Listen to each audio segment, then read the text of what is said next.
Haya ndiyo madhara ya kuwa na imani haba. Imani haba itakupelekea wewe kushindwa kufika katika malengo. Sio kila unalolishindwa sio mpango wa Mungu. Yaani sio kila unalolishindwa kwamba Mungu hajapanga. Mungu anaweza akawa amepanga na bado ukashindwa. Kwa hiyo kushindwa kwako kunapelekewa na wewe kutokuwa na utaratibu, kutokufuata sheria na utaratibu wa Mungu aliouweka.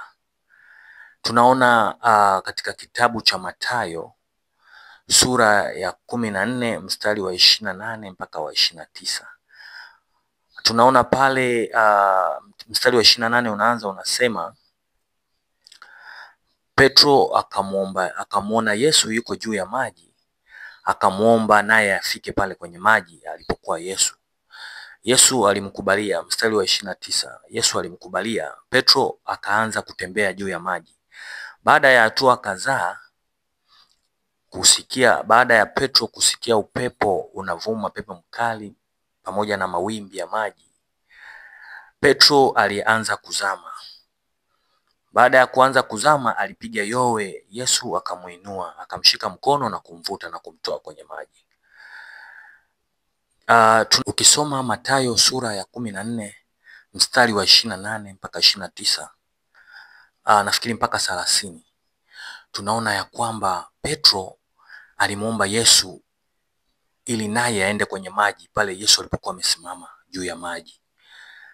Petro akasema Yesu amwamuru aje naye asimame pale kwenye maji alipokuwa amesimama Yesu. Yesu akamruhusu. Petro akaanza kutembea kwenye maji. Baada ya hatua kadhaa Petro alianza kuzama. Na alianza kuzama baada ya kuona upepo, kusikia upepo mkali na mawimbi makali. Sauti za maji zikamchanganya Petro, akaanza kuzama. Akapiga yowe. Baada ya kupiga yowe akasema, Yesu niokoe.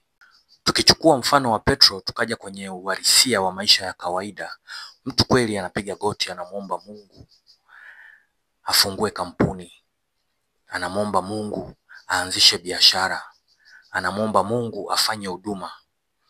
Mungu anamjibu, anapata amani, anapata mzigo wa kufanya kitu fulani baada ya Mungu kumjibu. Sasa tukirudi kwenye ule mfano wa Petro, Petro alipomuomba Yesu kuingia kwenye maji naye asimame kwenye maji, Yesu alimkubalia. Ni sawa sawa na wewe umemwomba Mungu ufanye biashara au ufungue huduma au uwe na kampuni kubwa. Mungu anakujibu.